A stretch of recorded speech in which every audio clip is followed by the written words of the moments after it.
Hello anime lovers, स्वागत है आपका एनिमे एक्सप्लेन्ड चैनल पर। और आज हम देखेंगे साकामोटो डेज के एपिसोड नंबर 3 को। इसके पिछले एपिसोड्स की लिंक आपको डिस्क्रिप्शन में मिल जाएगी। तो चलिए जानते हैं इसकी आगे की कहानी को बिना किसी देरी के। तो अब तक हमने देखा कि शिन के साथ लू भी साकामोटो की दुकान पर काम करने लगती है, लेकिन वो काम पर काफी लेट आया करती थी, जिसके लिए शिन उसे डांट लगाता है। वो सामान को ठीक से जमा के भी नहीं रख रही थी और बोलती है कि कस्टमर को जो चाहिए वो खुद उठा लेगा। ये सब देख शिन समझ जाता है कि लू ने आज से पहले कोई काम नहीं किया होगा, जिस पर लू बताती है कि वो अपने पापा के काम में मदद करती थी। वो बड़ा सा गड्ढा खोद के उसमें बोरे दफनाया करती थी, पर उसे नहीं पता कि उन बोरों में क्या होता था। शिन अब साकामोटो से कहता है कि हमें इस लड़की को काम से निकालना होगा, ये दुकान का माहौल खराब कर रही है। अब साकामोटो दोनों को शांत करते हुए कहता है कि शिन, तुम्हें लू से इस तरह बात नहीं करनी चाहिए, और लू, अगर तुम काम पर लेट आओ तो तुम्हें माफी मांगनी चाहिए। अब ये सुन दोनों हैरान हो जाते हैं, क्योंकि साकामोटो कभी इतना ज्यादा नहीं बोलता। बोलना तो छोड़ो, वो कभी इतना सोचता भी नहीं है। शिन को शक होने लगता है, क्योंकि साकामोटो आज कुछ अलग ही लग रहा था। तभी गेट खुलता है और एक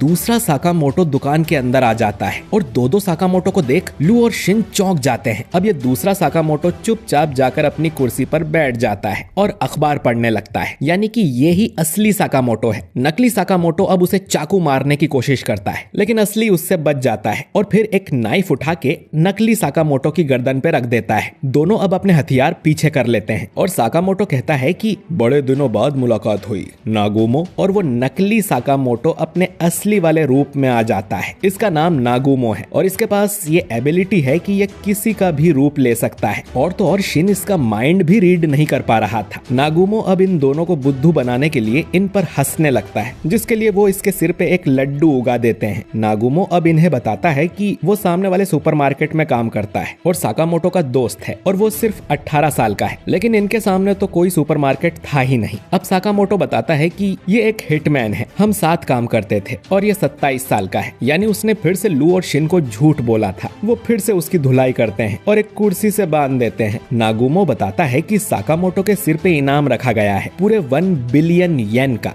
लू और शिन को ये बात भी झूठ लगती है, लेकिन नागुमो कहता है कि ये सच है। JAA ने कल ही ये बात डिसाइड की है। JAA का मतलब है Japan association of assassin. Nagumo आगे कहता है कि इनाम के बारे में अभी कुछ लोगों को ही पता है, लेकिन ये खबर कल तक सबको पता चल जाएगी। तभी एक आदमी यहाँ पिज्जा की डिलीवरी करने आता है, लेकिन शिन उसके मन की बात सुन लेता है। वो असल में साकामोटो को मारने आया था। ये आदमी भी एक हिटमैन है और इसका नाम है पिज्जा नाकाजिमा। ये आदमी अब नागुमो की गर्दन पे कटर रखता है और उसे मारने की धमकी देता है, लेकिन साकामोटो और लू तो मजे से पिज्जा खा रहे थे और वो उस पर ध्यान ही नहीं देते। तभी नागुमो अपनी कुर्सी से उठकर नाकाजिमा पर रियर चौक लगा देता है, जिससे वो मरने ही वाला था, लेकिन साकामोटो उसे रुकने को बोल देता है। नागुमो साकामोटो के नो किलिंग वाले रूल का मजाक उड़ाता है और कहता है कि ये तो मामूली हिटमैन था, लेकिन नागुमो के जैसे हिटमैन आ गए तो क्या साकामोटो बच पाएगा। नागुमो कहता है कि वो मजाक कर रहा है और उसका ग्रुप इस मामले में दखल नहीं देगा। असल में नागुमो द ऑर्डर नाम के ग्रुप का हिस्सा है, जिसमें ये लोग दूसरे हिटमैन्स को मारने का काम करते हैं, और साकामोटो भी इस ग्रुप का हिस्सा रह चुका है। नागुमो अब यहाँ से जाने लगता है। साकामोटो उससे पूछता है कि मेरे मरने से किसी को क्या ही फायदा होगा। नागुमो कहता है कि पता नहीं, हमें तो बस मिशन पूरा करने से मतलब होता है। और रिटायर होने के बावजूद साकामोटो ने कुछ माफिया ग्रुप्स की पिटाई की है, जिससे कई लोगों की नजर उस पे पड़ गई है। ये पिज्जा वाला तो नूब था, लेकिन अब इससे भी खतरनाक लोग साकामोटो को मारने आएंगे। इसके बाद नागुमो उस पिज्जा वाले को उठाकर यहाँ से चला जाता है। शिन उसे रोकने की कोशिश करता है, लेकिन वो गायब हो चुका था, और शिन सोचता है कि क्या वो हमारी साइड था। उस पिज्जा बॉक्स पर एक कैमरा लगा हुआ था, जिसके जरिए हिटमैन का एक ग्रुप साकामोटो को देख रहा था। इस ग्रुप का नाम दोंदेनकाई है। वो बात करते हैं कि इस मोटे पर सच में 1 बिलियन का इनाम है। इससे ज्यादा खतरनाक तो वो नागुमो लग रहा था। इनका लीडर कहता है कि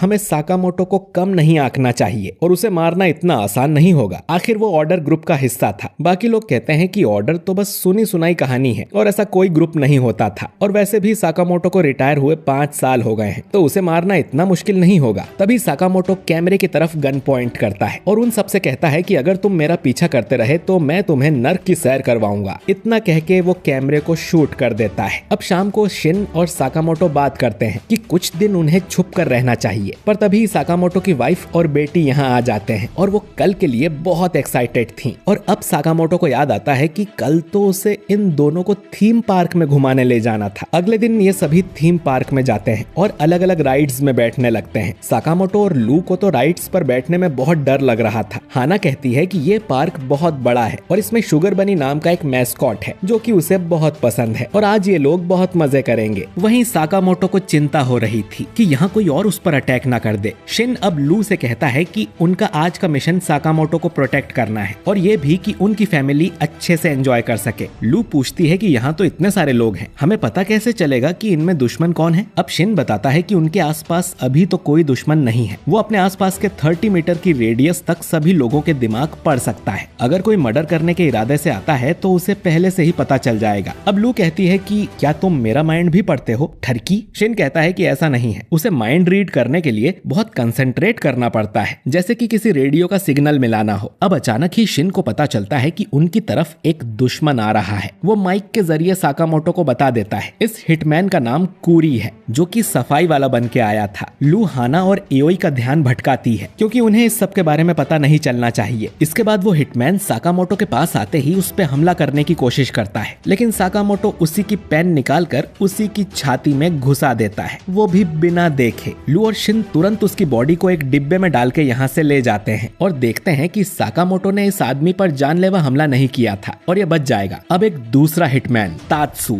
दूर से ये सब देख रहा था। वो सोचता है कि साकामोटो के पास जाने से पहले इस शिन का कुछ करना पड़ेगा। फिर उसे एक आइडिया आता है कि वो कुछ सोचेगा ही नहीं तो शिन उसका माइंड भी रीड नहीं कर पाएगा। अब ये सभी एक रोलर कोस्टर राइड पे जाके बैठ जाते हैं। लू और शिन सबसे पीछे बैठे थे ताकि वो सभी पर नजर रख सकें। तात्सु भी इनके सामने ही बैठा था। अब शिन तो नहीं, लेकिन लू को उस पे शक हो जाता है कि वो आदमी कुछ गड़बड़ लग रहा है। अब ये सुन तात्सु सोचता है कि इतना छुपने के बाद भी मैं पकड़ा गया, जो कि शिन सुन लेता है और तुरंत साकामोटो को बता देता है। तात्सु अब साकामोटो पर गोली चला देता है, लेकिन वो गोली उसके चश्मे से टकरा जाती है, यानी उसने बुलेट प्रूफ चश्मा पहना हुआ था। अब शिन जंप मार के तात्सु के पास जाता है और उसे लेकर रोलर कोस्टर से कूद जाता है। दोनों उसकी पटरी पे जाके रुकते हैं। शिन तात्सु से कहता है कि साकामोटो आज छुट्टी पर है और मैं ओवर टाइम कर रहा हूँ, और वो लड़ने को तैयार हो जाता है। तभी रोलर कोस्टर इनकी तरफ आता है, लेकिन दोनों उस पर से जंप कर देते हैं। लेकिन इसी टाइम तात्सु 2 चाकू शिन की तरफ फेंकता है, जिनमें से एक उसकी टांग पर लग जाता है और शिन को पता चलता है कि इन चाकू पर जहर लगा हुआ था, जिससे शिन को दिखना कम हो जाता है। ये जहर तात्सु ने खुद ने बनाया था। वो ये भी कहता है कि उसने साकामोटो की आंखों में मौत का डर देखा है। जब इंसान अपनी मौत से डरने लगता है तब वो कमजोर होता है। शिन कहता है कि साकामोटो मरने से इसीलिए डरते हैं क्योंकि वो अपनी फैमिली को प्रोटेक्ट करने के मिशन पर हैं, जिसके लिए वो कुछ भी कर सकते हैं। रोलर कोस्टर फिर से इनकी तरफ आता है, लेकिन इस बार शिन उसके ऊपर जंप नहीं करता, बल्कि उसके जरिए तात्सु तक आता है। दोनों अब रोलर कोस्टर पर लड़ने लगते हैं। शिन को दिखाई नहीं दे रहा था तो उसे लड़ने में दिक्कत हो रही थी। तभी वो हाना का माइंड रीड करता है, जो सोच रही थी कि शुगर बनी का शो देखने में मजा आएगा। अब शिन तात्सु को पकड़कर रोलर कोस्टर से छलांग लगा देता है और दोनों शुगर बनी वाले स्टेज पर जाकर गिरते हैं, जहां पर एक नाटक चल रहा था जिसमें शुगर बनी गुंडे को हरा देता है। शिन अब शुगर बनी की कॉस्ट्यूम पहन लेता है और तात्सु से लड़ने लगता है। सभी लोग शुगर बनी के लिए चीयर कर रहे थे। शिन अब तात्सु की बुरी तरह से धुलाई करने लगता है। तात्सु को समझ नहीं आता कि बिना देखे ये इतना अच्छे से कैसे लड़ रहा है। अब हम देखते हैं कि ऑडियंस में साकामोटो फैमिली बैठी हुई थी और साकामोटो अपने माइंड में ही शिन को सारी मूव्स बता रहा था कि कब उसे कौन सा पंच मारना है, और इस तरह शिन बिना देखे भी तात्सु से लड़ पा रहा था। साकामोटो की बात सुनते ही शिन तात्सु की बैंड बजा देता है, वो भी बिना अपनी आंखें खोले। सब लोग शुगर बनी के लिए तालियां बजाते हैं। उन्हें पता ही नहीं था कि ये लड़ाई असली में हो रही थी और ये एपिसोड यहीं पर खत्म हो जाता है। तो दोस्तों, मुझे तो ये कहानी काफी इंटरेस्टिंग लग रही है। आपको ये एपिसोड कैसा लगा कमेंट करके जरूर बताइए, और वीडियो अच्छा लगा हो तो इसे लाइक और शेयर जरूर कीजिए। और अगर आप हमारे चैनल में एक्सप्लेन्ड पर नए हैं तो हमारे चैनल को सब्सक्राइब करके बेल आइकन जरूर दबाइए। मैं मिलता हूँ आपसे बहुत ही जल्द अगले वीडियो के साथ। शुक्रिया।